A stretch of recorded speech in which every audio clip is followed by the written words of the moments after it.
Un momento, iniciando ya la grabación. Entonces, muy buenas noches para todos y todas. Bienvenidos a nuestro encuentro de la animación bíblica de la pastoral. Muy contentos porque hoy sí vamos a tener a nuestro profe vía directa, donde vamos a poder interactuar con él. Él mismo, les dije, ahora 8 días estaba en otro compromiso, pero muy amablemente nos dejó lo del video, que ya los compartí con ustedes y aquí lo tenemos en vivo y en directo. Bienvenido, profe John Freddy Mayor Tamayo, nuestro compañero biblista. Y entonces vamos a comenzar, le vamos a dar la palabra a nuestro compañero Norberto Díaz, que hoy nos va a animar con su oración para que llegue el Espíritu Santo a nuestras mentes y nuestros corazones. Bienvenido, Norberto y Freddy. Gracias Adriana, muy amable. Aquí tengo listo el PowerPoint que de hoy en comparte. ¿Cómo es que tengo que hacer? Ponga el micrófono porque no le escucho. No, En la igual, parte derecha, en la parte superior, compartir y después pantalla. Compartir pantalla, pestaña, listo. Selecciona una pantalla para compartir, pero no me aparece nada. Recuerda que hay dos opciones, una que es ventana, la de ventana se ignora, es la que muestra su pantalla. Dice, selecciona una pestaña para compartir, ¿sí? No, solo pantalla. Ahí, si vuelve a darle clic en compartir y aparecen pantalla y ventana o pestaña. Entonces solamente es la pantalla. Permítame, yo cancelo aquí entonces nuevamente. Compartir pantalla, ventana, pestaña, ¿sí? Pantalla, solo pantalla. Pero no me aparece, dice selecciona una pestaña para compartir. ¿Y qué te muestra? ¿Qué te muestra ahí? Dice a la izquierda, pestaña de Chrome, ventana, pantalla completa, selecciona una pantalla Pantalla para completa, compartir. pantalla completa.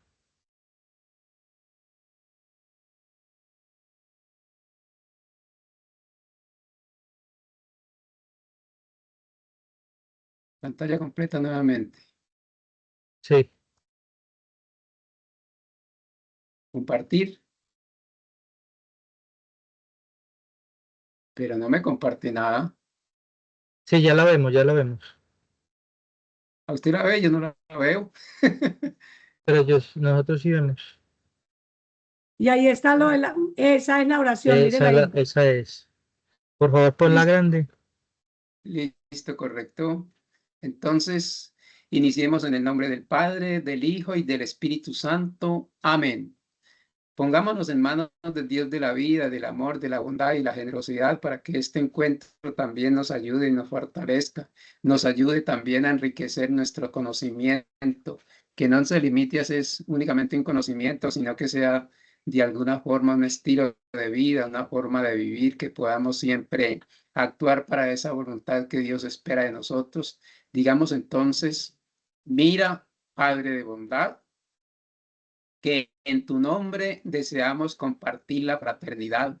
En diálogo y raciocinio buscamos la verdad de tu palabra, transmitida en el Evangelio, hecha realidad por Antonio María Claret, quien nos motiva y anima a seguir sus huellas. En este encuentro, invocando su presencia, Dios de amor, nos abandonamos en tus brazos, nuestra confianza puesta en ti para continuar abriendo el camino claretiano. Por Jesucristo nuestro Señor. Amén. Gloria al Padre, gloria al Hijo y gloria al Espíritu Santo. Como era en un principio, ahora y siempre, por los siglos de los siglos. Amén. Gloria al Padre, gloria al Hijo y gloria al Espíritu Santo. Como era en un principio, ahora y siempre, por los siglos de los siglos. Amén. Gloria al Padre, gloria al Hijo y gloria al Espíritu Santo. Como era en un principio, ahora y siempre, por los siglos de los siglos. Amén. Iniciamos Bueno, entonces este encuentro y que sea siempre en el nombre del Padre, del Hijo y del Espíritu Santo. Amén. gracias, Norberto. Entonces, profe John Freddy, en sus manos quedamos, quedamos. Bueno, como dijeran los antiguos latinistas, y manus tuas comendo en spiritu meum.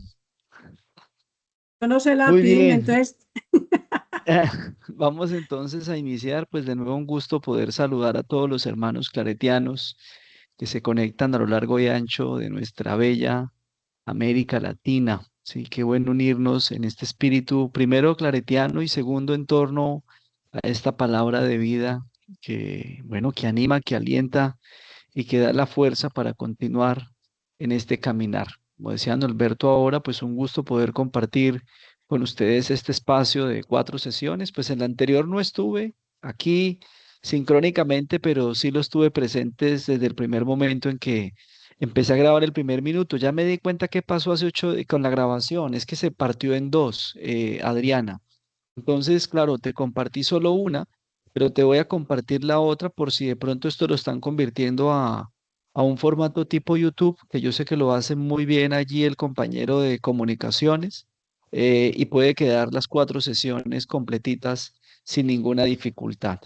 Bien, pues hace 8 días fue un poco como la apertura a este curso del profetismo bíblico que me recomendó el padre Agustín por medio de Adriana en este proyecto formativo y básicamente pues consistió en poder presentarles a ustedes el contexto de la profecía en Israel, ¿sí? Es decir, en Israel no nace el profetismo o no llega por casualidad. Hay una serie de situaciones que van movilizando precisamente esta experiencia profética. El punto de partida va a ser la monarquía. Se dice pues que en tiempos ya de Elí y de Samuel, había incluso en tiempo de los jefes tribales, había ya una especie de profetismo, así como había Goeles como Sansón, que no tenían de pronto mucho en la cabecita, pero tenían una gran fuerza y a través de ella podían liberar a Israel. También había militares con una gran estrategia como Jefté o mujeres sabias, ¿sí?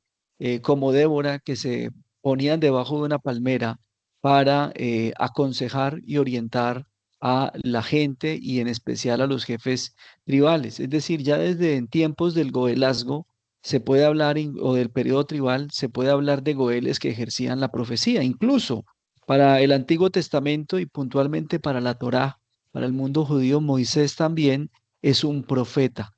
En ese orden de ideas ya había un profetismo muy fuerte en el antiguo Próximo Oriente, no solo en Israel, ¿sí? Lo había también en Egipto, lo había en Mesopotamia, lo voy a mencionar ahorita un poco cuando nos adentremos a esto del siglo octavo que yo considero, bueno, y no solamente yo, José Luis Sicre es un autor que ha trabajado mucho los profetas, también insiste en que esa sería la era dorada del profetismo en Israel.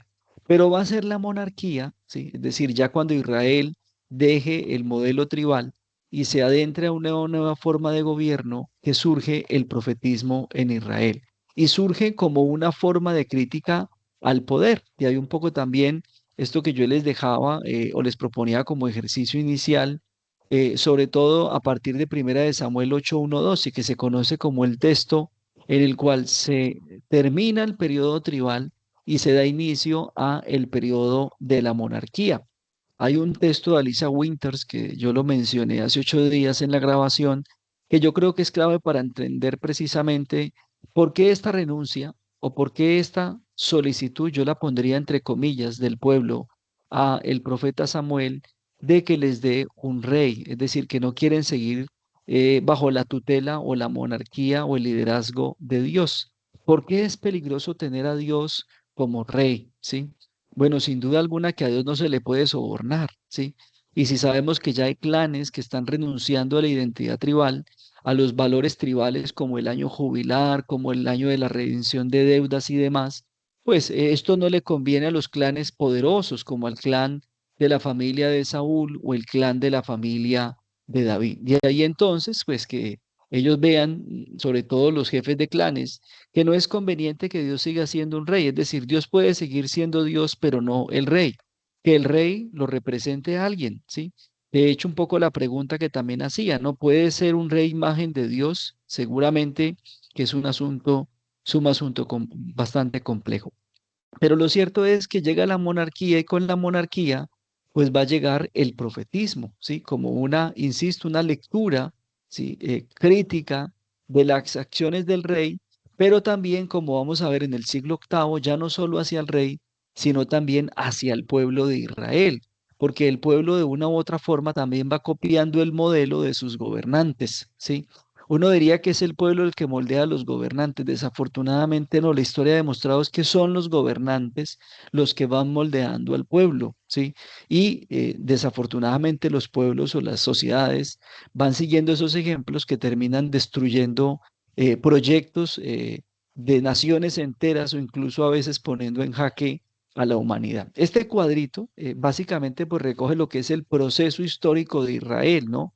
Cómo sale de una experiencia individual que busca solo el poder, como es Egipto, a lo que renuncia el pueblo de Israel tras la liberación por la mano de Dios, para luego ir al desierto y hacer conciencia de lo que implica empezar un nuevo proyecto, ¿sí?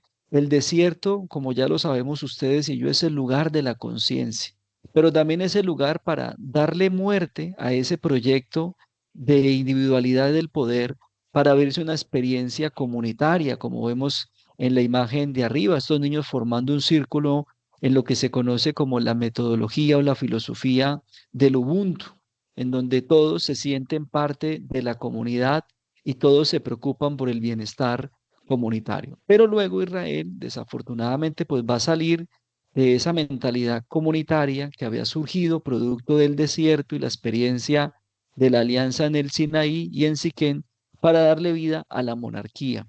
Es decir, cuando los intereses personales, sobre todo algunos clanes, se empiezan a hacer más fuertes y no es conveniente tener a Dios por rey, pues viene la monarquía. Esto ya lo vimos, básicamente pues es renunciar una vez más a este proyecto que Dios había inspirado en el corazón del pueblo de Israel y desafortunadamente se regresa a la mentalidad faraónica, es decir, esa idea donde una sola persona, ¿sí? Es imagen de Dios, que eso es muy complejo de abordar desde la teología, o al menos desde la teología de deuteronomista, ¿sí?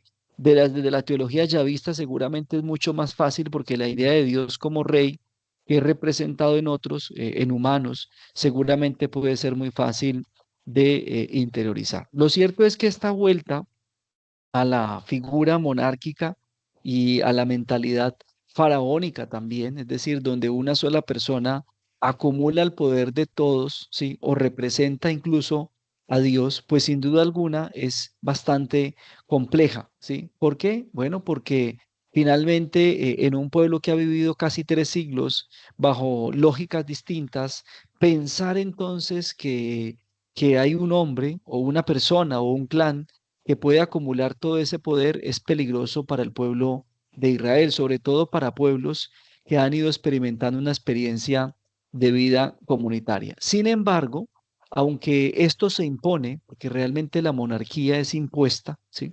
Sé que está el texto de Primera de Samuel 8 que hemos leído y en el que es el pueblo el que pide a Dios, pero es un pueblo más moldeado por los intereses de los clanes que tienen otros propósitos para la tierra, para lo que la tierra produce y para lo que es el proyecto de nación, en este caso de ser una nación fuerte como las vecinas, que esa incluso va a ser una de las razones que van a exponer por allí. Y seguramente ténganlo por seguro, hermanos y hermanas, que una gente del común no va a proponer eso, un campesino que está por allá viviendo de la tierra, arrancando sus frutas, no va a estar pensando en tener un proyecto de nación como las otras naciones, en tener un ejército, una estructura administrativa organizativa. No, eso es muy propio de los que ya han ido elitizando, ¿sí?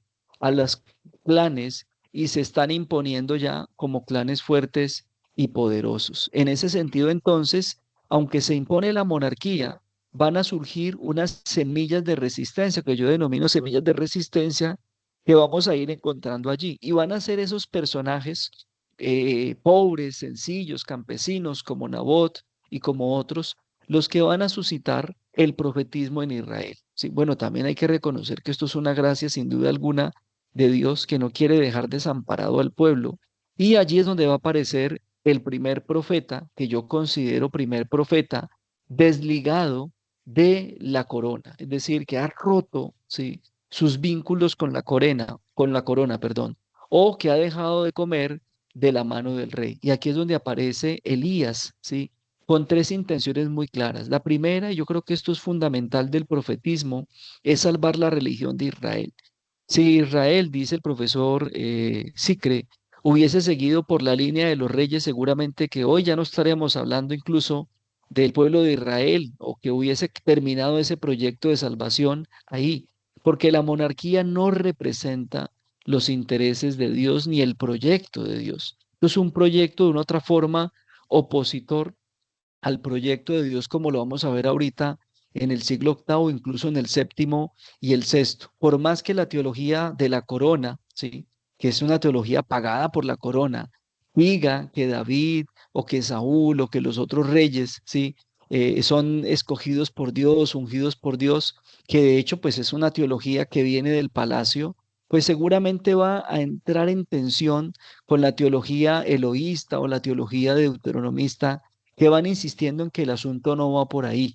De hecho, luego pues los profetas van a ir disminuyendo su crítica hacia la monarquía y van a ir diciendo, listo, se puede convivir con la monarquía, puede ser una forma de organización, pero el rey debe ser ante todo un hermano del pueblo.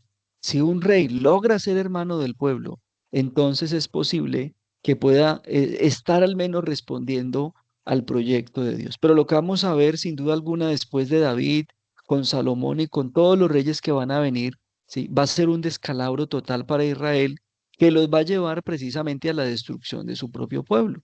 Lo que va a suceder en el 721 y en el 594-96 con babilonios y con asirios, pues es la demostración de que ese carro, como yo decía hace 8 días en la grabación, nunca arrancó. O sea, no logró montar, no logró funcionar como se esperaba. Luego, pues Elías también viene con un propósito muy puntual y es denunciar el camino equivocado del rey, ¿sí? El rey es un servidor, es un hermano, no es un acumulador de tierra. Por eso condena la acción que Acab ha tenido contra Nabot. Y finalmente revelar el rostro amoroso de Dios al pueblo, porque a veces los reyes no van a mostrar ese rostro misericordioso. El rostro que muestra Acab de Dios, si el rey fuera imagen de Dios, no es nada misericordioso. Recuerden incluso cómo Jezabel con Acab traman todo esto, hasta corromper incluso a los hombres de la ley para que sirvan a los intereses del rey. En efecto, entonces, el profeta o el profetismo, ejemplo de Elías, va a asumir primero la defensa de la religión y segundo, la defensa de los pequeños, de los débiles, de los más vulnerables en estos sistemas de poder. No sé, Adriana, entonces, si sigo con el tema o abrimos aquí el espacio para de pronto compartir un poco el ejercicio o lo podemos dejar también para el final si quieres en ese momento que me decías después de las 8 de la noche. Entonces, Está bien, Freddy, ya, sí, bien pueda. Siga acá. perfecto, Gracias. para no detenernos allí. Bien, en la sesión de hoy yo quisiera hablar un poco ya de ese profetismo en el siglo octavo, o que algunos denominan la época dorada del profetismo en Israel. Yo creo que es importante saber un poco qué está sucediendo a nivel profético y político en el siglo octavo para así poder entender un poco lo que los profetas van a ir proponiendo a lo largo de sus predicaciones, sobre todo los cuatro que vamos a ver hoy: Amós y Oseas por el norte, e Isaías y Miqueas por el sur. ¿Qué sucede entonces en este momento? Bueno, en el siglo octavo ya está claro, sí, a ejemplo de Elías, que los profetas ya no van a ser servidores de los reyes. ¿Por qué? Porque tanto en tiempos de David, en tiempos de Salomón, en el mundo faraónico, en el mundo mesopotámico, los reyes y los faraones o los emperadores tenían profetas a su servicio, profetas que podían fingir o fungir como magos, es decir, aprendían trucos, ¿sí?, de magia, a veces no siempre buena, y a través de ello, pues los reyes y los emperadores y faraones se podían apoyar. Había profetas que también fungían como adivinos, que tenían la capacidad seguramente de ser videntes, o algunos que servían como consejeros del rey, ¿sí? Y le recomendaban qué hacer frente a cierto tipo de situaciones. Sin embargo, con Elías, y especialmente ya en el siglo octavo, donde se consolida este modelo profético, bueno, el profetismo, al menos de Israel, es decir, el profetismo bíblico, se libera de las monarquías, ¿sí? Entiende que no puede convivir con el rey, porque si la función del profeta también es criticar el camino, ¿sí?, errado del rey y llamarle la atención, pues no puede seguir viviendo bajo su tutela. De ahí entonces que fuera del contacto físico del rey, el profeta entra en relación directa con el pueblo. Ya no vive más en el palacio como lo hicieran Natán y Agías, ¿sí? Sino que empiezan a vivir fuera del palacio y en algunos momentos incluso perseguidos por el rey de turno, pero esto les permite entrar en una relación directa con el rey y empezar, con el pueblo, perdón, y empezar a darse cuenta de las necesidades del pueblo. Seguramente que si se vive dentro del palacio es muy difícil identificar las necesidades de la gente. Por eso cuando Elías huye del profeta Acab porque lo va a asesinar, pues ahí es donde empieza a pasar hambre, donde empieza a sufrir, donde no tiene dónde dormir. Y eso es lo que le permite descubrir entonces al profeta dos cosas importantísimas, que luego todos los profetas de ahí en adelante van a empezar a tomar conciencia, al menos hasta el siglo VI. Después del siglo V la cosa va a cambiar mucho. Pero ¿qué descubren? Primero, que es Dios, ¿sí? El que los va acompañando y los va animando en esta experiencia, ¿sí? Es Dios quien los sostiene, quien les da las directrices para lo que deben hacer. Y segundo, que es la solidaridad del pueblo la que los mantiene. Recuerden el caso de Elías, que es alimentado por la viuda de Sarepta, ¿sí? O Elías, que es alimentado por los ángeles de Dios. Esto es una forma, o esto es algo que van a descubrir los profetas, que dejan de vivir en la comodidad del palacio. Conscientes entonces del sufrimiento del pueblo y de las injusticias de los poderosos, los profetas van a asumir tres acciones puntuales. Primero, ser conciencia crítica y ética frente al rey, que esto lo mencionábamos de Elías hace 8 días.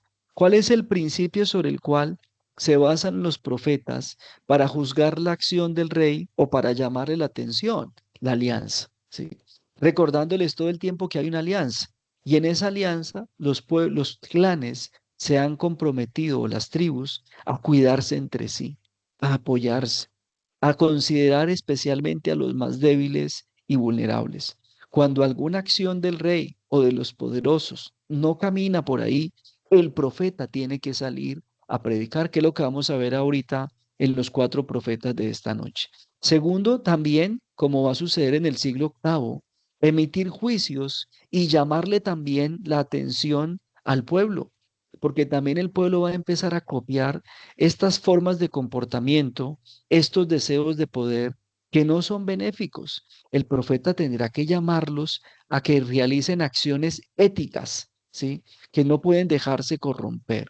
Y tercero, hacer responsable al rey de la estabilidad del pueblo. Es decir, si usted es el rey de este pueblo, usted tiene que garantizar su estabilidad. ¿Y cómo lo hace?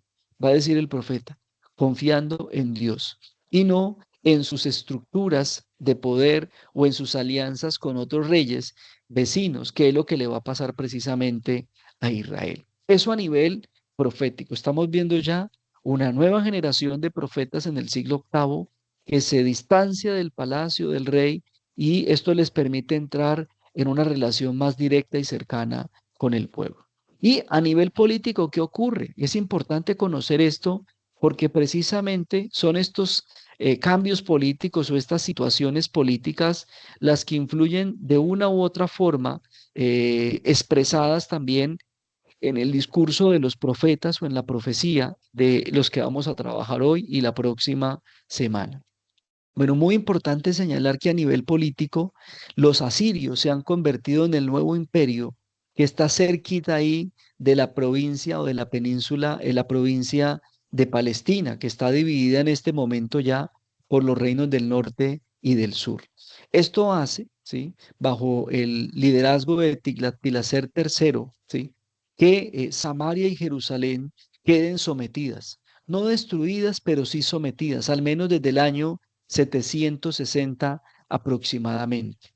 Se dice que el ejército del imperio asirio era tan poderoso que hacía temblar las piedras o la tierra, dicen algunas traducciones. ¿Cómo quedan sometidas? Pues tienen que pagarle un tributo al emperador, tanto Samaria, que es la capital del reino del norte, como Jerusalén, que es la capital del sur. ¿Cómo procede entonces el imperio asirio? Bueno, a los que se someten les pide pagar impuestos, tributos anuales, ¿sí? Y a los que se resisten los destruye, ¿sí?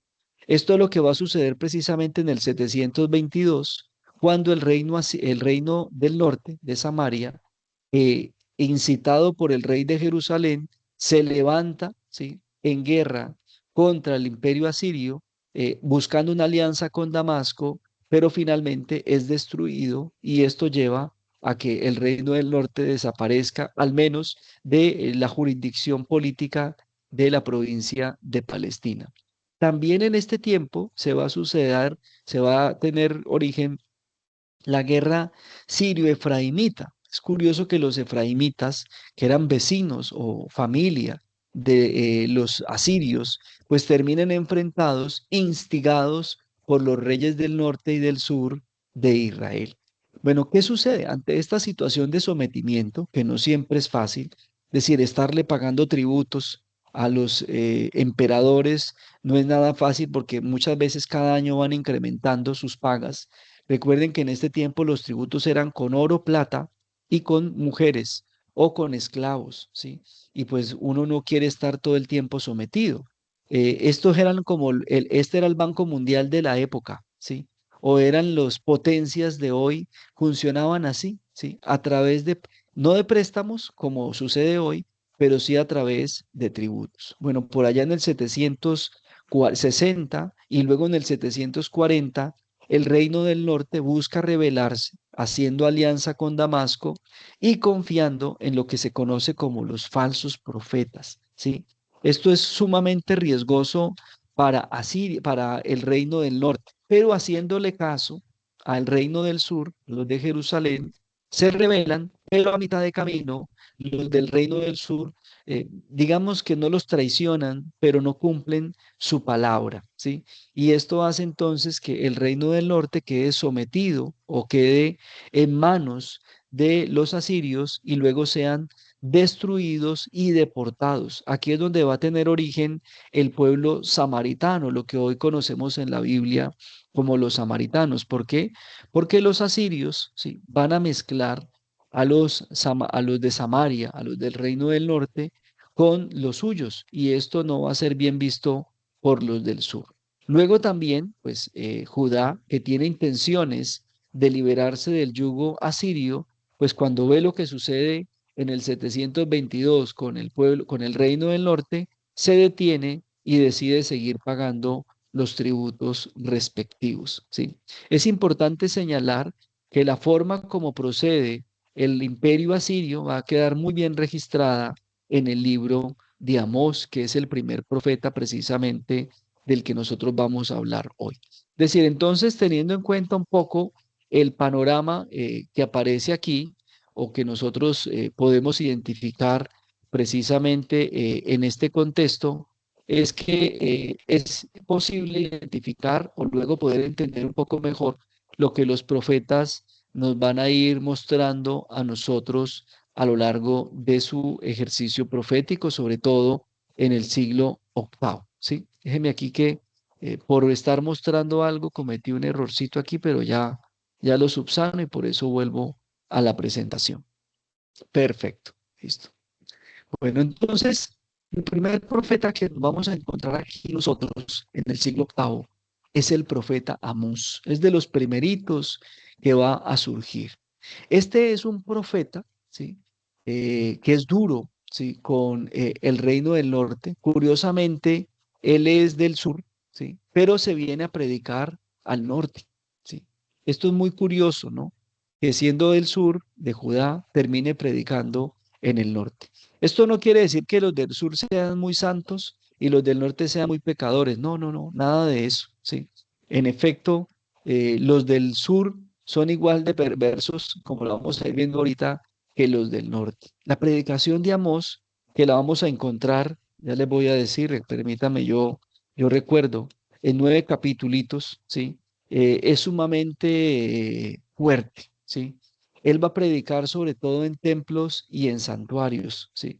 De hecho, de uno de los santuarios, del santuario principal del Reino del Norte, lo van a expulsar, lo van a echar. Incluso el sumo sacerdote del templo del norte le va a decir que no ande predicando esas cosas, siendo ave de mal agüero, porque esa es casa del rey, ¿sí? Esto llama la atención porque ya en el siglo octavo no se denomina el templo como casa de Dios, sino como casa del rey, ¿sí?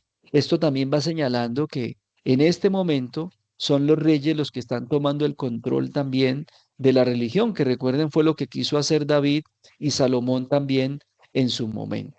Bien, es importante mencionar también qué ocurre aquí en el reino del norte. Yo creo que hay tres cosas que son las que catalizan el ejercicio profético de Amós. Primero, el reino del norte ha establecido relaciones con otros países, ha establecido alianzas comerciales que van a ser muy positivas para ellos y ha fortalecido muy bien toda su institucionalidad. Es decir, estamos ante un reino, lo mismo que en el sur, que se empiezan a fortalecer institucionalmente.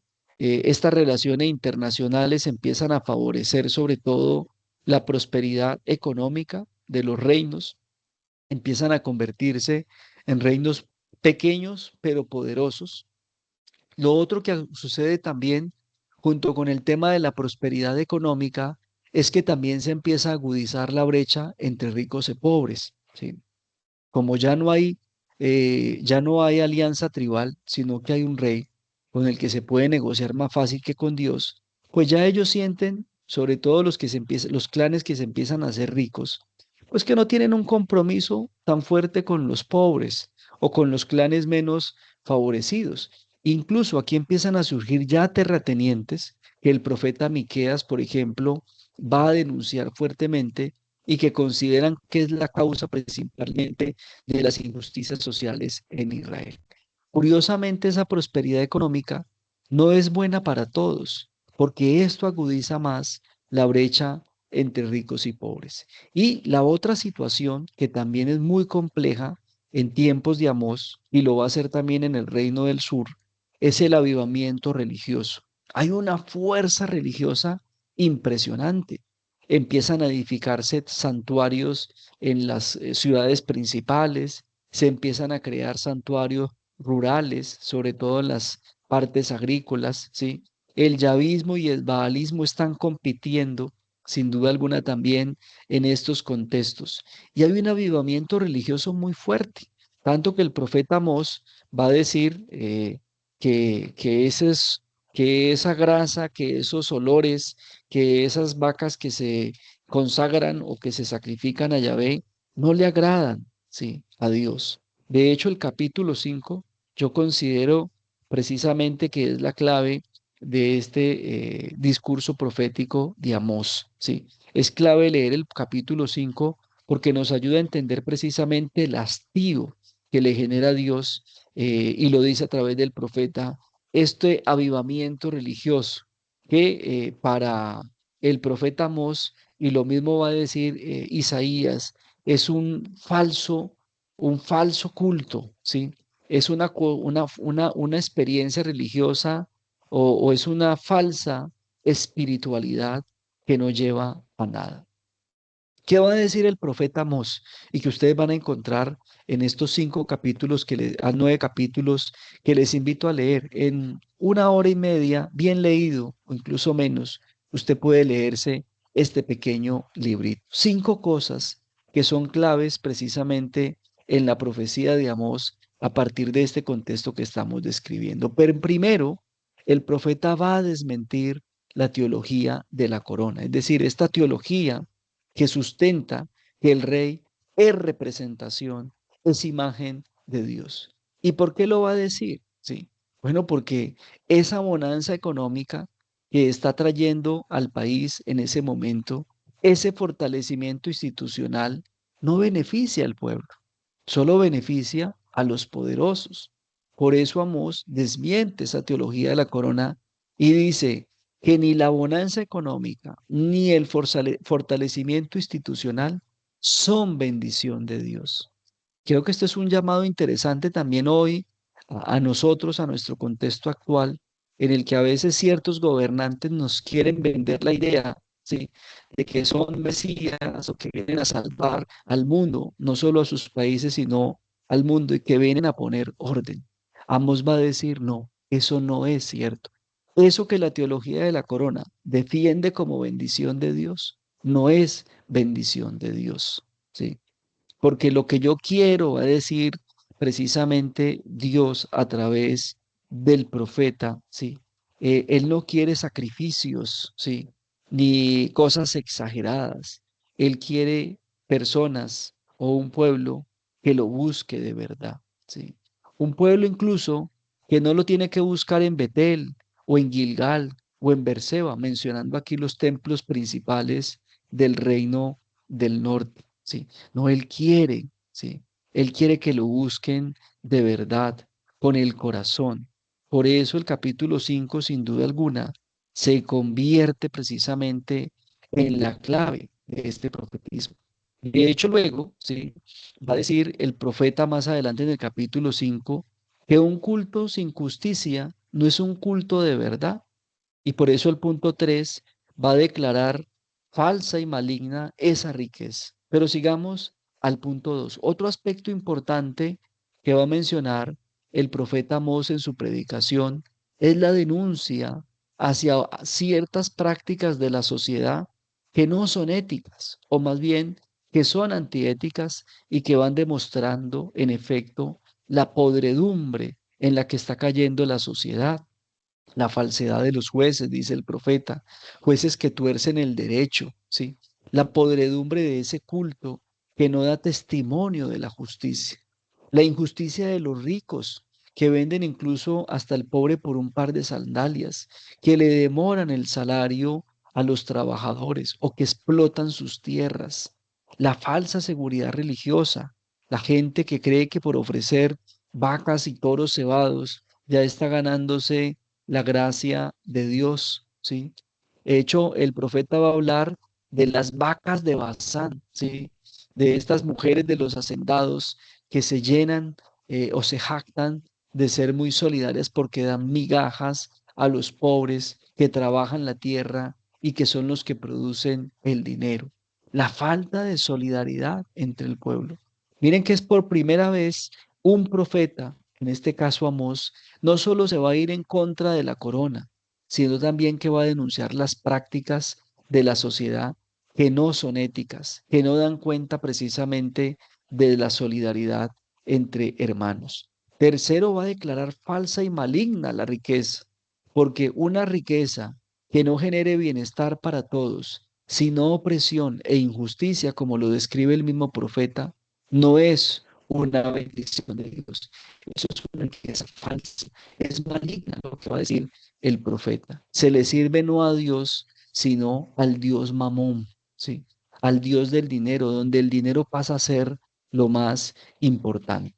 Eso no le va a dar más remedio al profeta a partir de esas tres acciones puntuales que aborda en su libro, que anunciar un castigo, ¿sí? Va a decir, si esto sigue como va, si seguimos por el camino que vamos, Israel, que ha abandonado a Dios, es decir, que abandonó su alianza y se unió a otras naciones, va a ser destruido. De hecho, a partir, si ustedes leen, por ejemplo, el capítulo 1, el capítulo 2, ¿sí?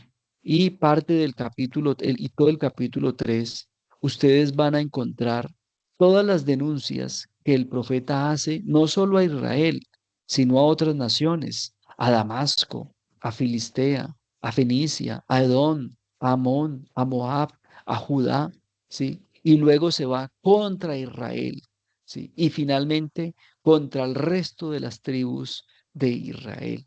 Los primeros 3 capítulos, sin duda alguna, son básicamente una denuncia contra las acciones de los poderosos, incluido Israel, que abandonaron a Dios, se unieron a otros dioses y están oprimiendo al pueblo. Y luego, pues el capítulo 4 va a ser el famoso capítulo contra las mujeres de Basán, ¿sí? Que es duro, en efecto, contra las mujeres de Basán, pero luego también va a denunciar ese culto, ¿sí? Que es inútil, ¿sí? Un culto que no dice nada. Mire lo que va a decir el profeta en el capítulo 4, versículo 4. Vayan a Betel y pequen, a Gilgal y pequen más aún. Ofrezcan por la mañana sus sacrificios y cada 3 días sus diezmos. Quemen pan sin levadura en acción de gracias. Anuncien públicamente sus ofrendas voluntarias, ya que eso es lo que a ustedes les gusta, hijo de Israel. Oráculo del Señor. Yo he condenado al hambre a todas sus ciudades y a la carestía a todos sus pueblos, pero no han vuelto a mí, oráculo de Yahvé, ¿sí? Esto es lo que va, y luego lo va a completar en el 5, ¿sí? En el capítulo 5, versículo 1 y siguientes, pero me voy al 4. Así dice el Señor al pueblo de Israel: búsquenme y vivirán. No acudan a Betel, no vayan a Gilgal, no pasen a Beerseba, porque Gilgal marchará al destierro y Betel será reducida a la nada. Busquen al Señor y vivirán, porque si no vendrá como fuego devorador sobre los descendientes de José, y nadie en Betel podrá apagarlo, porque ellos cambian el derecho en amargura y echan por tierra la justicia. Al profeta no le queda más entonces que decir que si no hay conversión, porque esa es la clave del discurso de Amós, entonces vendrá la destrucción. Al final va a presentar entonces el profeta 3 visiones en las cuales anuncia el final de Israel, que vendrá poquitos años después, en el 721. Primero, que Dios derrumbará a Israel. Ese país o ese reino que ahora se jacta de una bonanza económica, de un fortalecimiento de su institucionalidad y de las relaciones con otros países, será derrumbado. Segundo, una cosa, dice el profeta, una sola cosa puede salvar: la conversión. Si el pueblo se convierta y escucha a Dios, se salvará. Si no, será destruido. Por lo que sabemos, pues no escuchó, porque en el 721 vendrá la gran destrucción. Y finalmente va a decir el profeta que la conversión debe traducirse en obras. Esto es muy interesante, ¿no? La conversión no de ir a ofrecer sacrificios y holocaustos, eso ya lo venían haciendo. Debe traducirse en obras como la justicia, como el derecho, como la defensa de los débiles. De esta manera, bueno, el profeta Amós asume esa defensa de los pobres de manera particular, reconociendo que en ellos Dios también se manifiesta y que lo que Dios quiere, ¿sí? No es un culto exagerado, sino hombres y mujeres que puedan vivir en el derecho, en la justicia, pero sobre todo que acojan, que ayuden, que tengan prioridad por los más débiles. Todo eso que a veces se puede considerar como bendición de Dios desde los poderosos, dice el profeta que no lo es. Si fuera realmente bendición de Dios, llegaría a todos. Pero como no llega a todos, no es bendición. Se convierte en algo maligno, dice el profeta. Luego pasemos a Oseas, otro contemporáneo del profeta Amós, ¿sí? No van a ser en el mismo momento de efecto, va saliendo uno y va entrando el otro. Oseas, perdón, también predica en el reino del norte. Curiosamente, este es uno de los profetas, junto con Isaías, que más leemos en la liturgia. No leemos muchos textos de Amós, uno que otro por allí ha sacado la liturgia para presentarlos en algunos momentos. Bien, lo mismo que en el caso de Amós, es importante comentar ¿Qué está sucediendo aquí? ¿Sí? Primeramente, como lo señalaba y como ya lo hizo también Amós, la predicación de Oseas principalmente está dirigida al pueblo. A ver ustedes por qué no directamente al rey, ¿sí? Que es lo que uno podría preguntarse. Principalmente al pueblo, ¿sí? ¿Por qué? Porque el pueblo, ¿sí? Está viendo en el dinero una forma de adoración, ¿sí? Cree que en la prosperidad económica está Dios. Y ojo, no es que Dios quiera que uno viva pobre, ¿sí? Y que mantenga pasando necesidades. No, tampoco se trata de eso. Pero no es convertir al dinero en Dios, como dice por allá el profesor Picasa en uno de sus libros sobre el dinero y la iglesia, que se llama así el libro, que vale la pena conocerlo, ¿sí? Sí. Quieren quien está adorando al dinero, ¿sí? Creyendo que está adorando a Dios. Esta forma de cambiar la adoración lo convierte en un pueblo infiel, en un pueblo que se ha prostituido con otros dioses, en este caso, el dios Mamón, ¿sí? Es decir, por dinero, ¿sí? O más bien, no sé, cegados por el dinero, pues están renunciando precisamente a adorar al verdadero Dios. De ahí entonces que el profeta se vea en la necesidad de definir al pueblo de Israel como una esposa infiel, ¿sí?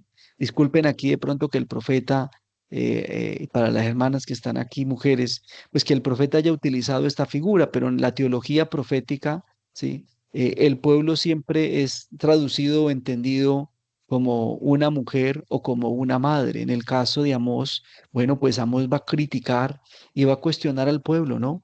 Que lo recibió todo de Dios, pero terminó traicionando a Dios, ¿sí?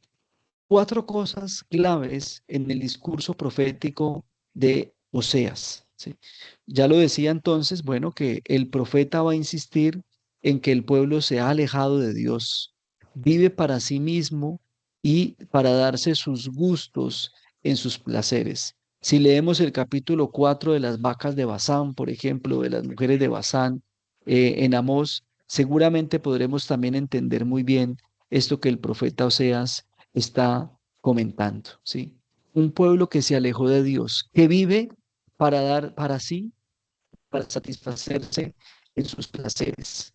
Segundo, y también en la línea de Amós, desenmascara la práctica religiosa de Israel, ¿sí? Él va a decir, hombre, no pueden convivir, y esto lo vamos a ver en la última sesión, ¿sí? No pueden convivir en un pueblo, ¿sí? O en una iglesia también, como la nuestra. No pueden convivir la corrupción, ¿sí? Y la injusticia con el culto. De hecho, va a decir un autor, José Luis Sicre, y el profesor Estrada, dos jesuitas españoles, en un librito que tengo yo que se llama Profecía e Iglesia, que no pueden convivir, ¿sí? El culto al Dios verdadero, ¿sí? O al Dios de Jesús, no pueden convivir el culto a ese Dios con la corrupción y la injusticia. Eso no puede reñir, eso no puede unirse, ¿sí? Eso riñe, ¿sí? Porque la corrupción y la injusticia no son tolerables para Dios. Y ahí entonces que el profeta desenmascare esa práctica religiosa que, como ya ha venido mostrando Amós, es hipócrita, no da cuenta en la práctica de eso que se está celebrando. Advierte también que Dios prefiere el amor y no los sacrificios vacíos e hipócritas. Estos dos profetas son duros, por eso lo decía, su discurso o el discurso de estos profetas del siglo octavo es duro, es enérgico, ¿sí? O contra el rey o hacia el pueblo, pero ambos tienen que escuchar lo que está sucediendo. Incrementa su crítica, ¿sí? Al pueblo, como ya lo había mostrado o hecho el profeta Amós. Señala la injusticia social como una expresión de idolatría. Esto es muy interesante, ¿sí? Hoy nosotros nos hemos acostumbrado a la injusticia social. Ya la vemos es como un indicador, ¿sí? Eso es un indicador. De hecho, los gobiernos todo el tiempo luchan con eso, contra el desempleo y contra el indicador de la pobreza. Ya la injusticia social o la pobreza extrema se denomina un indicador, ¿sí? Hemos logrado reducir la pobreza al 20% o la pobreza extrema. Ya la injusticia social se volvió un indicador. Para el profeta perdón, para Oseas, la injusticia social es una forma de idolatría, ¿sí? Porque la pregunta es, ¿qué Dios está adorando? Si es al Dios de Israel, al Dios Yahvé, al Dios de la montaña, al Dios que sacó al pueblo de Egipto y lo llevó por el desierto, este Dios no quiere la desigualdad. ¿Sí? Tampoco quiere la idolatría. Dios rechaza rotundamente esas prácticas que terminan siendo destructoras y que terminan denigrando la esencia de la religión. Y finalmente insiste en que Dios quiere salvar a Israel, como lo dijo también el profeta Amós. Dios quiere salvar. ¿Qué pide conversión? Decía Amós. Bueno, en el caso de Oseas, sigue pidiendo lo mismo, pero sobre todo pide un comportamiento ético, un comportamiento que sea ético, ¿sí? Y en esto juega un papel fundamental la experiencia religiosa. Pero si la experiencia religiosa, como sucede en el siglo VIII, se deja permear por la forma del rey, como se hace la política, pues renuncia a su identidad.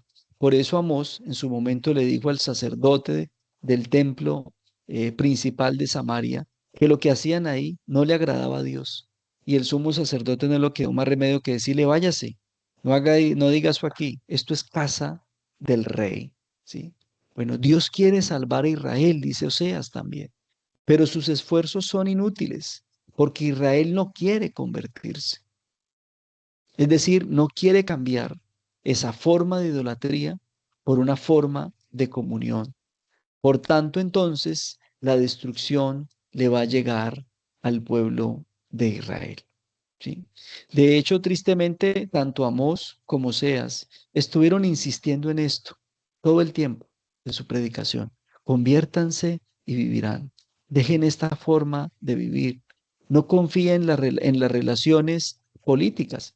Miren que los del norte confiaron en Judá y en los efraimitas, ¿sí? Y los traicionaron, los dejaron a medio camino. Confiaron en falsos profetas, como va a pasar en Miqueas, ¿sí? Confiaron en falsos profetas que les aseguraron que iban a destruir a los asirios y se arriesgaron a eso.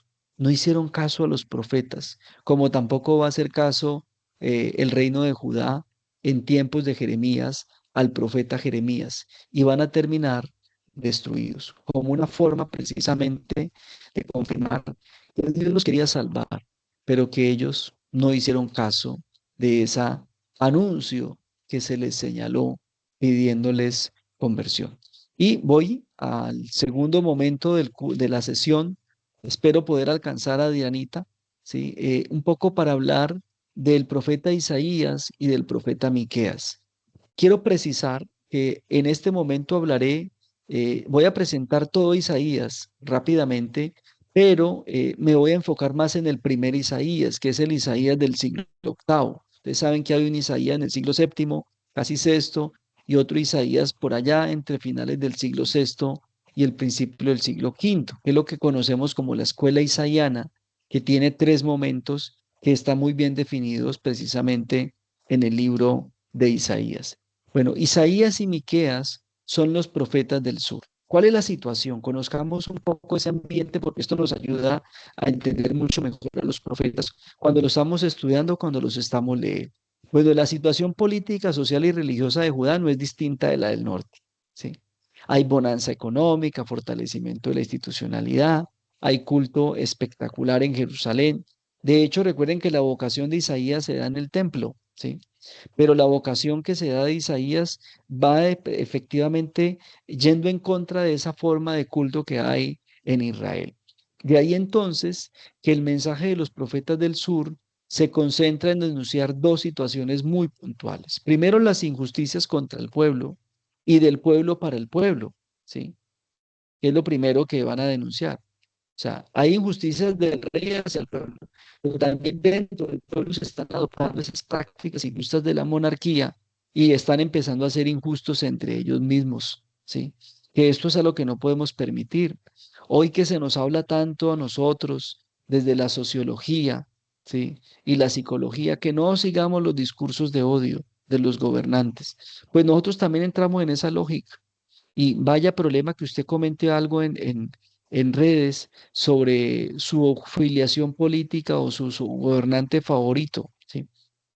Y no hay posibilidad para la interacción ni para el respeto entre nosotros. Se encienden las redes, es la expresión de los periodistas. Se encendieron las redes, ¿sí? Pues mantenemos encendidos, ¿sí? Porque también cometemos injusticias entre nosotros mismos. Eso es lo primero. Y lo segundo, la falsa seguridad religiosa. Isaías va a denunciar como exagerada la liturgia del templo de Jerusalén. Dice, eso es exagerado, ¿sí? Es hipócrita, como diría el mismo Oseas, esta experiencia cultural. Para estos profetas, el reino del sur supone un fraude pseudo religioso que desdibuja la imagen y el proyecto de Dios, ¿sí? Y miren esto tan curioso, ¿no? Eh, Seguramente que tener templos tan bonitos como el de Jerusalén o el de Betel o el de Gilgal, como dicen los del norte, tener liturgias de mucho humo, ¿sí? De mucho incensario, de mucha vela, de mucha cosa, no garantiza que eso sea realmente un culto que le agrade a Dios, porque lo que le agrada a Dios es la justicia y el derecho, ¿sí? Es el amor, es la misericordia que tenemos los unos a los otros, ¿sí? Como dice el profesor Estrada, ¿sí? A la experiencia cultural, los cristianos tenemos que llevar es toda la justicia, toda la solidaridad, la compasión y la misericordia que somos capaces de dar a los demás, ¿sí? El culto, dice él, la experiencia litúrgica nuestra, nos tiene que llevar y animar a eso, y no a tapar nuestras fechorías o nuestras injusticias, porque la liturgia no oculta eso. Miren lo interesante de la vocación de Isaías, se da en el templo, ¿sí? Y él luego dice, pero es que yo no soy digno, ¿no? Yo sé que no lo es, le dice el ángel, pero aquí usted va a ser purificado de esta experiencia religiosa en la que usted vive para que pueda entrar, ¿sí? A convertirse en un profeta que denuncie precisamente esto que está ocurriendo aquí. Bien, ¿quién es Isaías? Sí. Invitados a leer al menos del capítulo 1 al capítulo 40. Sí, es un texto largo, es decir, en una hora y media, varios días seguramente, al menos por partes, para que vayamos viéndolo un poco la evolución también del profeta Isaías. Bueno, es un profeta que pertenece a la aristocracia judía. Algunos lo definen como un diplomático, que seguramente trabajaba para la corona del sur, ¿sí? Porque también en su forma de escribir, en la forma como habla de los otros países y de la política internacional, se ve que la conoce muy bien, sabe cómo funciona esto y pues da cuenta de que es un conocedor del funcionamiento de la vida en el palacio. Bueno, desde allí, desde esa experiencia o desde ese lugar al que ya no pertenece el profeta por este llamado que Dios le ha hecho en el templo, empieza a lanzar una dura crítica a la clase alta de Judá, seguramente a la clase a la que él ha pertenecido, donde ha sido educado, ¿sí? ¿Por qué esa crítica hacia la clase alta? Bueno, porque ellos finalmente son los más beneficiados de estos sistemas monárquicos y son los que podrían hacer algo, pero no quieren perder sus beneficios. Es muy significativa su vocación en el templo de Jerusalén, como señalaba ahorita, porque va indicando en efecto que en medio de ese fraude pseudo religioso, todavía Dios puede decir algo, todavía se puede comunicar con alguno de nosotros. ¿Cuál es el enfoque de su predicación? Era lo que les decía, es lo que algunos autores señalan que podríamos estar ante un ex diplomático. Primero habla de la política, segundo de la desigualdad social y tercero de la excesiva confianza en el rey, ¿sí? Esto indica que es un conocedor de la forma de cómo esto opera. Acerca de la política, bueno, él va a decir que la seguridad no está en sus dirigentes. Si este es un pueblo que realmente cree en Dios, debe tener muy presente que su seguridad está en Dios, y no en el gobernante de turno que se tenga, por más buenas relaciones internacionales que tenga, o incluso por muy buen ejército que pueda tener. Esto va muy en la línea de lo tercero, ¿sí? Y eso excesiva confianza en el rey. Seguramente hay buenos reyes haciendo relaciones políticas y alianzas comerciales con otros países, por eso la bonanza de la que hablábamos ahorita. Pero viene la pregunta, si se confía más en el rey y en su política, en sus fuerzas militares, ¿dónde queda la confianza en Dios? Es como si se hubiese logrado el deseo de David de encerrar a Dios allá en una casita para que de allá no salga, o sea, el templo, y ellos afuera puedan hacer lo que quieren hacer. Y lo tercero, que es un enfoque muy fuerte de estos profetas del siglo octavo, es la desigualdad social, ¿sí?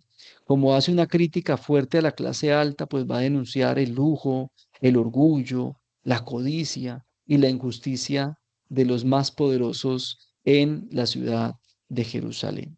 ¿Cuál es su teología o su mensaje teológico? Yo diría que tres puntos podrían recoger un poco este discurso o este mensaje teológico de Isaías. Bueno, él habla de la doble elección de Judá. Él es un judío, ¿no? O lo que vamos a conocer luego como judío. Pertenece a la tribu de Judá. Dice que Judá ha sido doblemente elegida por Dios. Primero, la ciudad de Jerusalén y segundo, el templo. O sea, ahí hay una doble elección.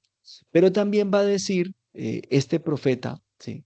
Que lo hace muy bien, es que esa doble elección, ese privilegio que tiene Judá, lo obliga a ser ejemplar y a tener una mejor conducta, ¿sí?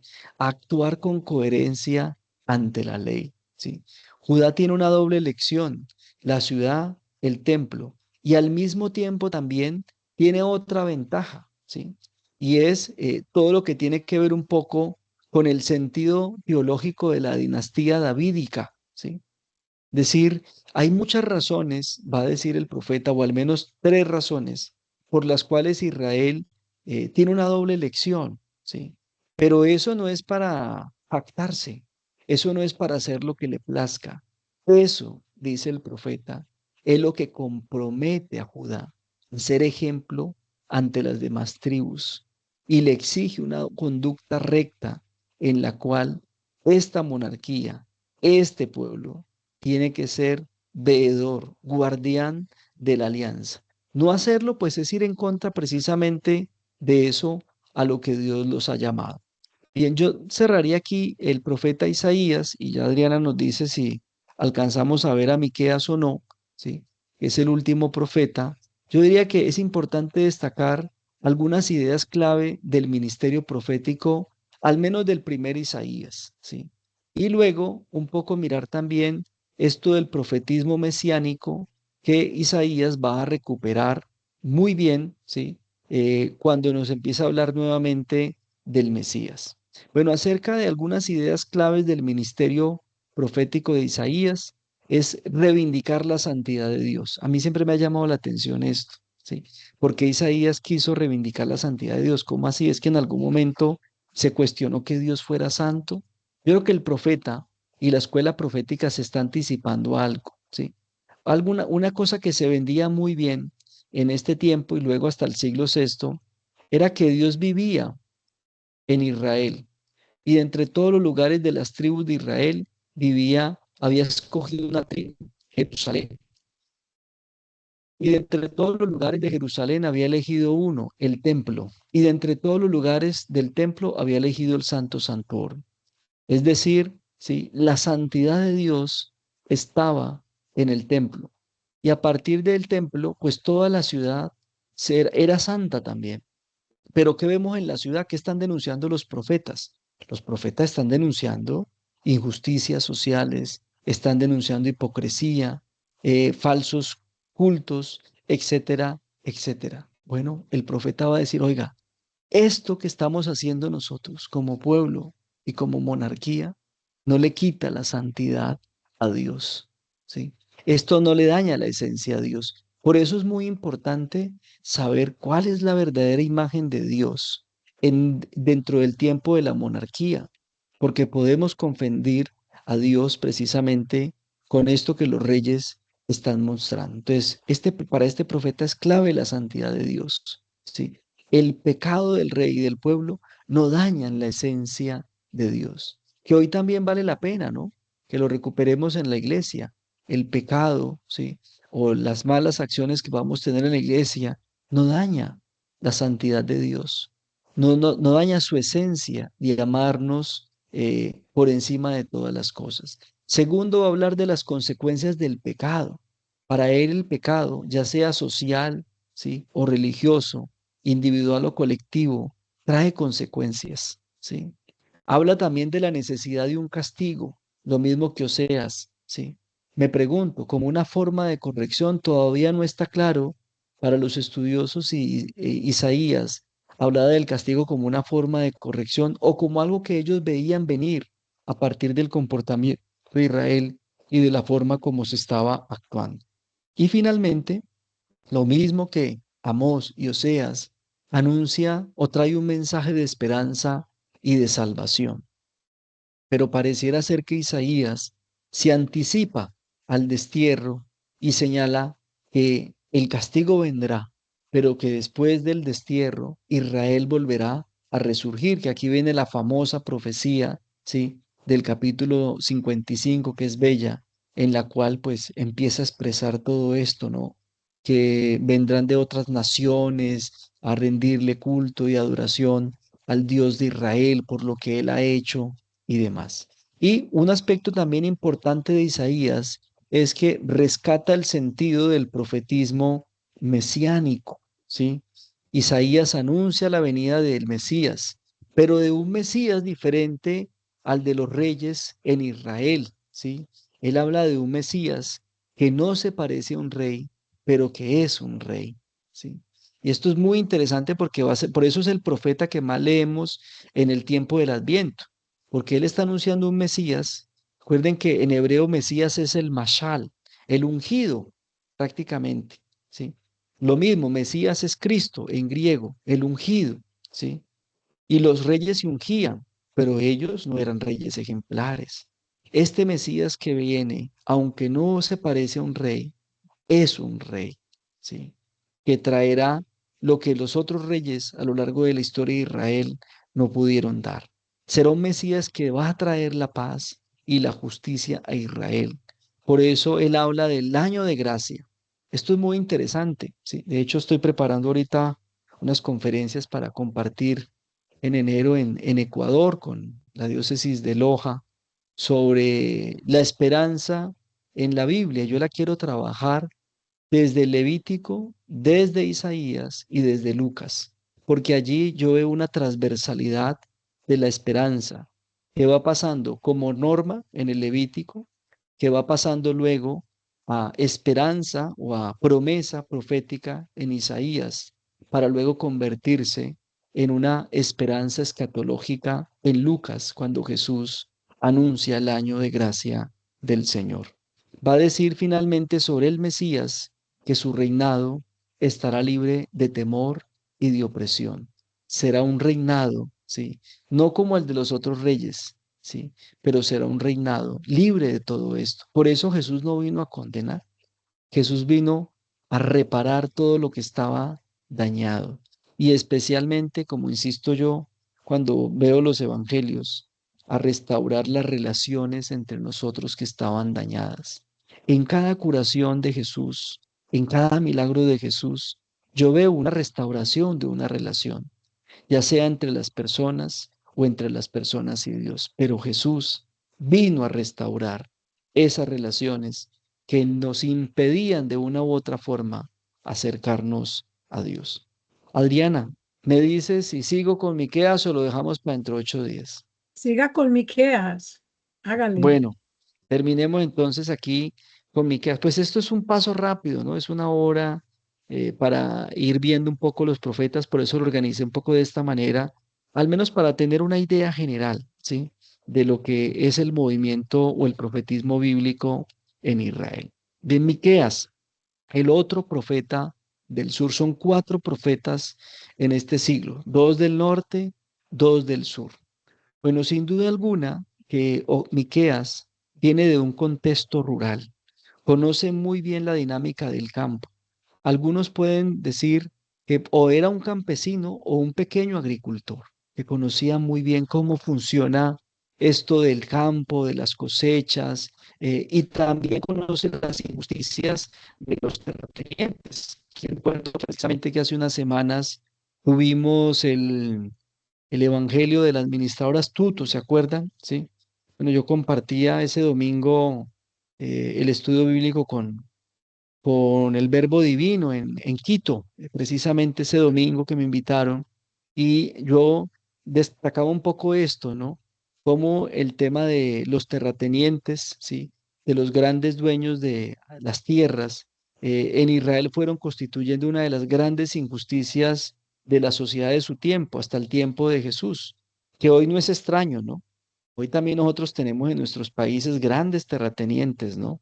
Dueños de cientos de hectáreas que para el caso de Colombia se sembran de caña o de palmas de aceite, ¿sí? Esto no ha cambiado nada realmente. Bueno, pues esa situación de latifundismo que vive el profeta, ¿sí?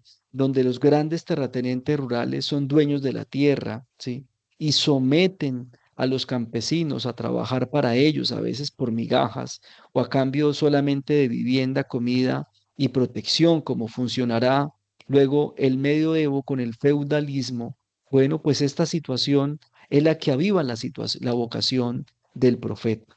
Impuestos a la tierra, robo de cosechas, trabajo forzado, casi un feudalismo en este contexto. Esto moviliza al profeta a ponerse en contra de esta acción, pero sobre todo también del rey, que no hace nada frente a esto. Lo que pasa es que ya desde acá, recordemos el caso de Nabot, que lo mencioné hace 8 días, ya desde acá el rey venía ese deseo de acumular tierras, ¿sí? Nabot quiere la viña perdón, Acab quiere la viña de Nabot porque le parece que es muy bonita y que da buenas cosechas, ¿sí? Además porque la tiene ahí de vecino. Esto me hace acordar de los paramilitares en Colombia, que fueron corriendo la cerca hasta apoderarse de lo que le pertenecía a los campesinos, ¿sí? Y muchas veces no pacíficamente. Bueno, esta situación aviva la vocación del profeta que va a predicar sobre tres cosas puntuales, ¿sí? Primero, una denuncia a Jerusalén por sus dirigentes. Una vez más, Miquea, lo mismo que Oseas, perdón, que Amós, se va en contra de los gobernantes porque permiten este tipo de injusticias. Miren, una cosa curiosa, ¿sí? En tiempos de estos profetas, que no están muy lejos todavía del periodo tribal, hace menos de 150, 200 años, se vivía en el sistema tribal. Habían quedado leyes tribales, como la ley, por ejemplo, del año jubilar, en la que las tierras que se habían perdido por negocios o por deudas tenían que devolverse. Viene la pregunta, ¿por qué hay latifundismo? ¿Por qué hay terratenientes? Si la tierra se tiene que devolver al que le pertenece. Así haya muerto, se le devuelve a la nueva generación. Los gobernantes están negociando con los terratenientes. ¿Ven por qué es más fácil tener a un rey humano que a Dios? Con ellos se puede negociar más fácil. Ellos se pueden corromper. A Dios no se le puede engañar. Condena los ritos y el culto inmoral que hay en Jerusalén, que esto no cambia ni en el norte ni en el sur. Denuncia a los falsos profetas que ven la riqueza como bendición, ¿sí? Este problema de ver la riqueza y la abundancia, ¿sí? Como una bendición. Ojo, si no beneficia a todos, no puede considerarse así. No podríamos ser esturmilianos. Ustedes me imagino que han escuchado la ética utilitarista de John Stuart Mill. Lo ético, lo moral, es aquello que beneficia al mayor número de personas, dice Stuart Mill, que es la base del capitalismo. Mientras haya beneficio, así sea a la mayoría de personas o a un grupo de personas, eso es bueno. Pero ¿y qué pasa con los demás que no son beneficiados? Anuncia la cólera de Dios por la división social, muy en la línea también de los otros profetas. Pareciera ser que los profetas del siglo octavo veían que esto iba a terminar muy mal. Todo esto, bueno, es lo que va a llevar a una catástrofe en Judá. No en el 721, como en tiempos del reino del norte, pero sí en el 594, en tiempos de los babilonios. Su denuncia es muy fuerte. Denuncia la teología de la opresión, que ve la riqueza como bendición. Insisto, no es que Dios no quiera que nosotros vivamos bien, pero es que no puede ser posible que unos poquitos tengan tanto y hablen de una bonanza económica y muchos no tengan nada. Veía una película el fin de semana aquí en mi casa de una mujer millonaria noruega que tiene una enfermedad terminal y decide dejarle todo a una fundación para que trabaje la lucha contra el cáncer, que ella tiene cáncer.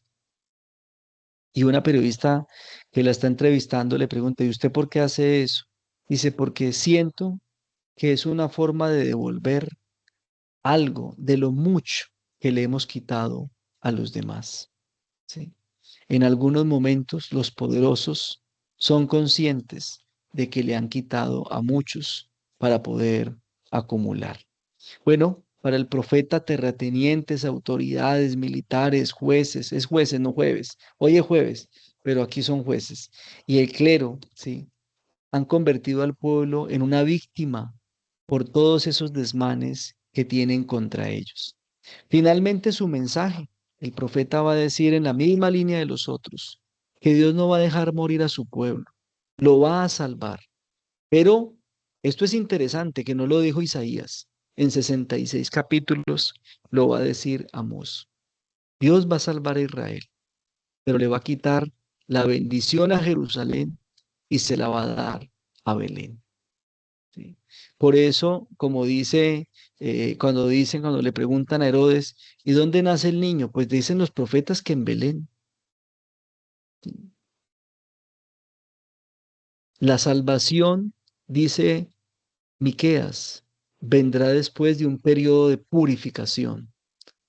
Se podría entender ese periodo de purificación, lo que Isaías, Amós y Oseas llamaron como el castigo o la cólera de Dios. Después de ese periodo de purificación, Dios sabrá el pueblo de sus enemigos. Por eso muchos, sobre todo Ageo, Zacarías, por allá en el siglo, finales del siglo sexto, principios del siglo quinto, y también sacerdotes como Esdras, van a ver en Ciro el Grande, van a ver una especie de profetismo, ¿sí? Les invito a leer, tengo un capítulo en Ribla sobre Miqueas. Les invito a leer el número de Miqueas, creo que es el número 76, si mal no estoy, está en línea gratuito. Ahí tengo un capítulo un poco donde hablo de esto, ¿no? También, de cómo se convierte Ciro, o para algunos, Ciro podría ser ese posible Mesías o ese restaurador del que habló el profeta Miqueas. Tres ideas para finalizar, que en las que yo quiero cerrar este tema. El siglo octavo está marcado por una serie de situaciones injustas, donde el poder monárquico y económico se quiere imponer a toda costa, con la bendición del sector religioso, que también va haciendo camino hacia el poder para validar lo que es y lo que no es Dios en un fraude pseudo religioso. Segundo, los profetas de este siglo nos advierten ya de lo peligroso que es la prosperidad económica como una bendición de Dios, y más cuando esa prosperidad es para unos y no para todos. Solo religiones o grupos religiosos amantes del poder pueden ver allí bendición y no captar la injusticia que eso genera en el pueblo. Y tercero, la doble dinámica que moviliza el discurso profético de este siglo está marcado por la conversión, salvación y el castigo, renovación. Israel en conjunto va a jugar con esta doble dinámica hasta el punto de estirar tanto la cuerda que se le romperá en el siglo sexto con los babilonios. Solo allí entenderán que Dios no tiene nada que ver con el poder y que el poder no es seguridad. Bueno, pues muchas gracias. Hasta aquí llegamos hoy y bueno, abrimos estos últimos minuticos, Adriana, si hay chance para de pronto Claro que escuchar sí. Ujú. a alguien, alguna pregunta, alguna inquietud, algún aporte. Qué bien, Freddy, muchas gracias. Nos dejaste ahí como iniciados para las otras dos clases venideras, con la ayuda de Dios. Muchas gracias. Vamos a tener entonces, si ya hay una pregunta de Rafael, está Alexander también, entonces vamos a habilitar los micrófonos para que puedan entonces hablar. En este momento está Rafael, Rafael Cadena. Bien, abra el micrófono, Rafael. Buenas noches a todos, hermanos en la fe. Primeramente, felicitar allá al exponente, mejor dicho, una maravilla. No. No hay palabras para agradecerle tanto conocimiento como el que nos ha dado hoy. Que el Señor le siga bendiciendo esa sabiduría que tiene para bien de todos y del pueblo de Dios. Una preguntita es, cuando usted habla, al principio creo que fue que la parte pues que se maneja, la parte religiosa se maneja como parte de poder político. Entonces, a David, que fue un ungido del Señor, pues se hace allí como un juego político para someter al pueblo, ¿no es cierto? A través de la unción de David. O sea, a ver, ¿cómo le explicara yo? ¿Cómo le dijera yo? Yo quisiera saber entonces cómo entender esto de la unción de David como uno de los preferidos del Señor, ¿no? Como se ha hablado siempre en la Biblia. Bien, gracias, Rafael. Bueno, sin duda alguna que esa siempre ha sido como la clave, ¿sí? Bueno, esto también lo veo, creo que se profundiza más cuando uno estudia la historia de Israel, ¿no? Que aquí también en la línea claretiana es muy específico la forma como la hemos estudiado. Pero yo diría básicamente que esto obedece, o sea, la elección, ¿sí? De David como el ungido, obedece a la teología de la corona, ¿sí? Recordemos que el pacto de Dios inicialmente fue con las tribus en Siquem. Si ustedes leen el libro de Josué, el pacto es con Siquem. El pacto es con las tribus. Dios pactó con las tribus, ¿sí? Por eso cada clan representó a su tribu y pusieron una piedra y hicieron un altar, símbolo del pacto de Dios con el pueblo. Pero es muy curioso que luego, cuando David se vuelve rey, solo cuando David se vuelve rey, ¿sí? Y acaba con la casa de Saúl, porque David tiene que, o sea, recuerden que hay dos reyes, ¿sí? El hecho de que Samuel haya ungido a David no significa que Saúl dejó de ser rey. De hecho, ellos se van a perseguir a muerte. Por allá en algún momento David va a tener un gesto humano, solidario con Saúl y le perdona la vida, ¿sí? Pero luego tiene que entrar a acabar con su casa. Si él quiere realmente gobernar, tiene que acabar con la casa. No puede haber dos reyes, ¿sí? De hecho, Primera de Reyes nos va a contar, bueno, Segunda de Samuel y Primera de Reyes nos va a contar cómo finalmente la casa de David termina imponiéndose sobre la casa de Samuel, de Saúl. ¿Qué significa imponerse? Pues que la acabó, ¿sí? La destruyó. Entonces, solo cuando David logra consolidar la paz en su reinado, es decir, logra acabar con la casa de Saúl, ¿sí? Y con todos sus descendientes, es decir, acabar con todos sus descendientes, lo mismo que hizo Acab. Acab se hace dueño de la tierra, la viña de Nabot, es porque acaba con sus hijos. En Segunda de Reyes, capítulo 9 se habla de la sangre de los hijos de Nabot, es decir, no solo mató al papá, también tuvieron que matar a los hijos para apoderarse de la tierra. En ese orden de ideas, entonces, solo cuando David logra estabilizar la monarquía, es que se va a decir que Dios pactó con David, pero ya esto indica que ya hay una teología de la corona muy fuerte. Esto es lo que cuando estudiamos el Pentateuco hablamos de las teorías, ¿sí? O las teorías de las fuentes y las teologías que hay en la Biblia, son diferentes teologías. Y esto es interesante, Rafael, porque finalmente pues va demostrando también que la Biblia se construyó a partir de la diversidad.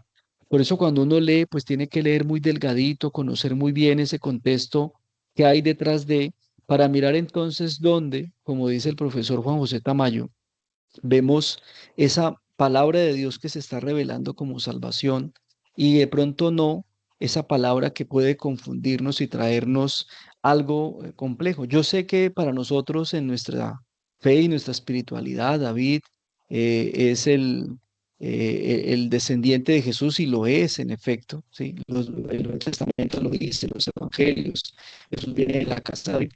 Por esto que dijo Isaías, ¿sí?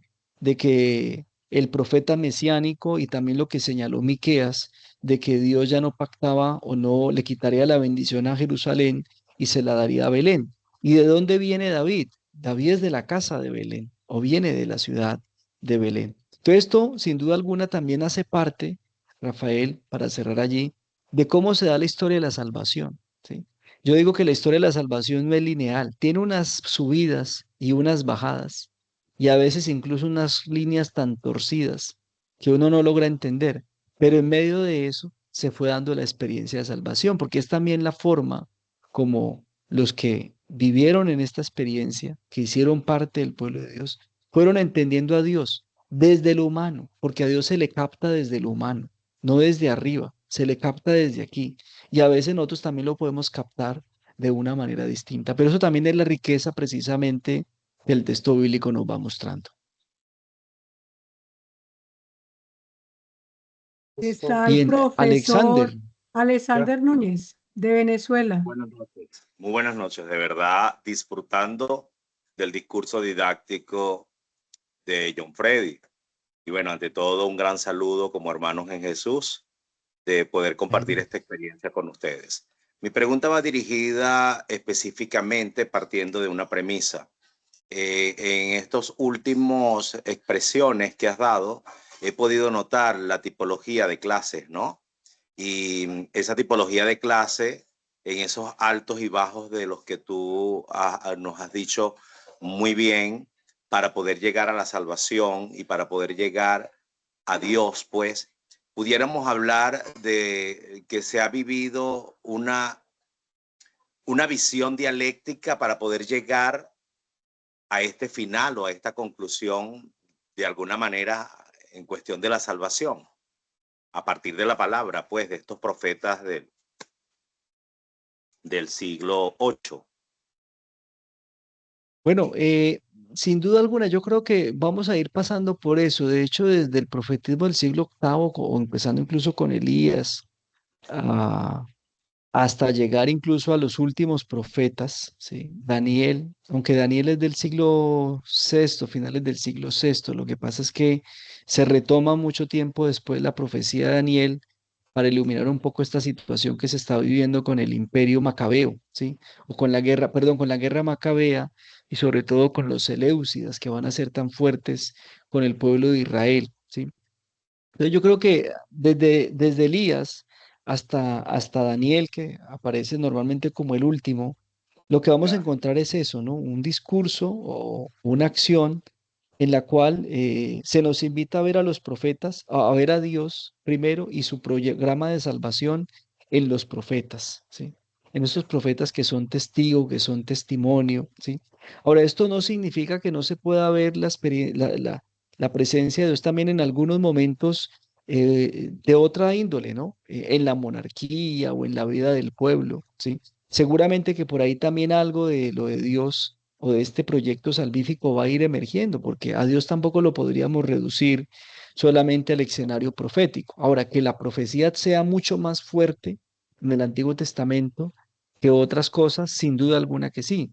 De hecho, mira, si tú lees Primera y Segunda de Crónicas o Primera y Segunda de Reyes, esos libros hablan muy mal de los reyes, ¿sí?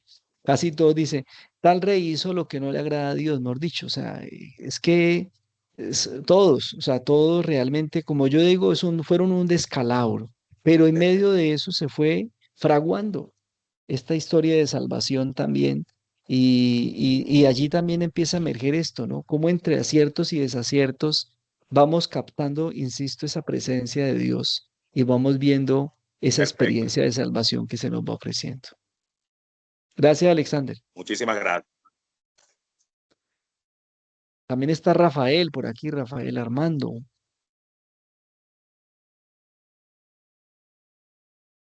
Buenas noches. Rafael, Sí, Buenas noches, Dios lo bendiga, John Freddy. Hombre, pues amén, primero, igualmente. John Freddy, felicitarte porque una ponencia muy fluida, muy nutrida, sobre todo porque nos aterrizas al tiempo de hoy en donde realmente mencionas algo muy importante y quiero hacerte una pregunta de fondo con esto que explicaste, ¿no? Que es muy interesante para hoy, aunque estemos en el siglo VIII antes de la nueva era, cuando explicas que la liturgia no oculta la injusticia. Al tiempo de hoy, ese mensaje es contundente porque es un mensaje aterrizado a la realidad con tanta opresión, sobre todo cuando mencionas de Colombia toda esta injusticia que hay sobre la tierra.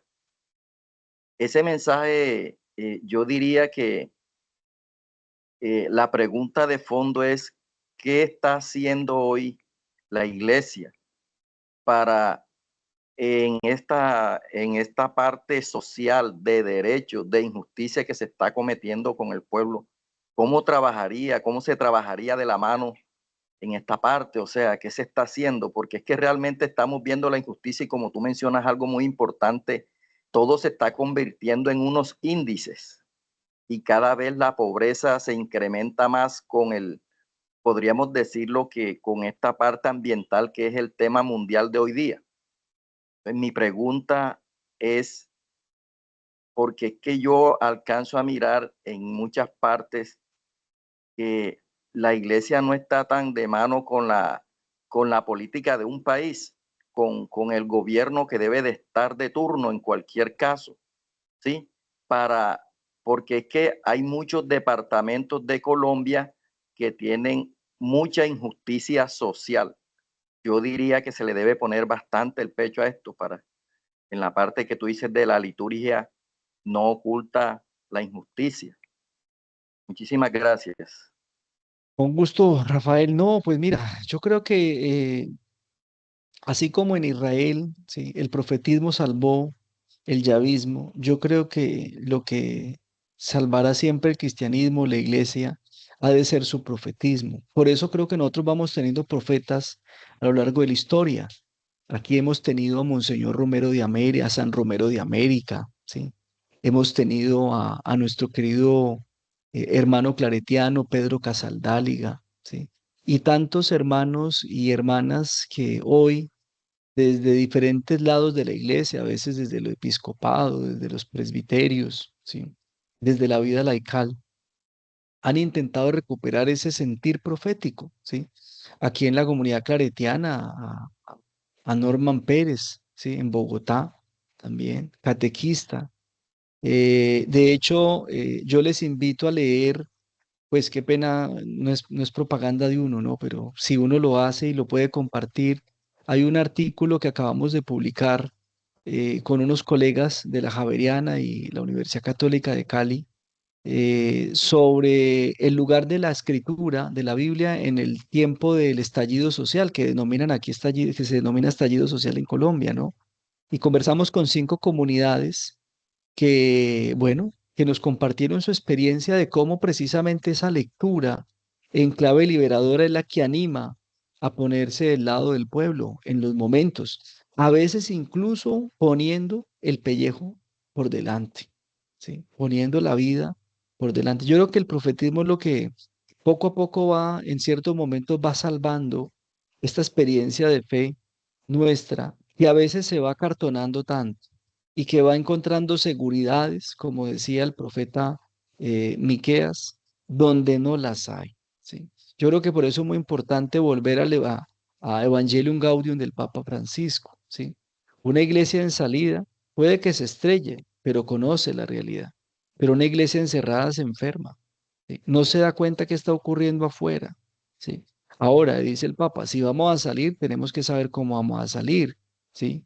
Con nuevos métodos, con unas nuevas formas de acercarnos precisamente al mundo de hoy.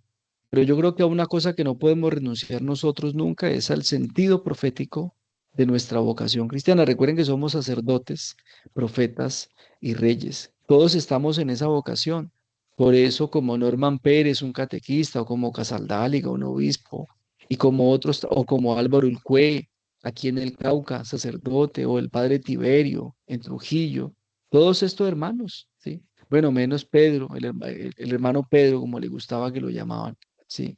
Pero todos esos que he mencionado asesinados, porque han asumido la causa del pueblo, se han puesto a favor del pueblo que sufre, porque allí han descubierto que es su lugar. Y creo que esto en cierto momento uno quisiera que este profetismo estuviera todo el tiempo, pero a veces, bueno, no está, pero ahí vamos haciendo y pidiéndole a Dios que suscite, así como le piden a uno que rece por las vocaciones, también hay que rezar por vocaciones proféticas en nuestra iglesia, que salgan con esa vehemencia, con esa seguridad, también a seguir denunciando lo que vemos que no beneficia al pueblo de Dios. Yo creo que por ahí hay mucho. La última sesión la vamos a trabajar por ahí, Rafael. Yo espero ofrecer luces también un poco en esa última sesión. Gracias, Freddy. Santiago Ospina nos pregunta que si sabemos, pues que diga dónde podemos encontrar ese texto, el que dijo Eh, ahorita Freddy. bueno, ahorita lo busco y se los envío. Sí, que Sí, dónde lo podemos dale. encontrar porque les parece interesante eso. Maribel Sí. Arboleda, tenemos nuestra otra participación para que ya vamos cerrando. Maribel,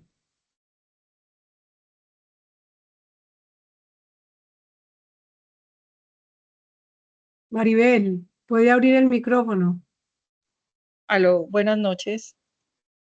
Buenas noches. Bueno, Hola, Maribel. yo quiero agradecerte por ese abordaje tan significativo para nuestro proceso y pues tengo algunos clips que tomé, entonces desde la óptica de los profetas, ellos miraban los signos a través de los tiempos, ¿no? De su propio tiempo. Y se hace este abordaje, esta mirada desde el deseo de Dios, según los tiempos en los que ellos profetizaban, pero ellos siempre atacaban la infidelidad y la idolatría, ¿no? Y en la idolatría Bien, pues mija, se gracias a hace Dios. Estoy viendo una clase de mi Doris y pues le había un colgado, pero llamado a la ya acabé. conversión. Cuénteme cómo. Adrianita, perdón, perdón, Maribel. Ya, listo, qué pena.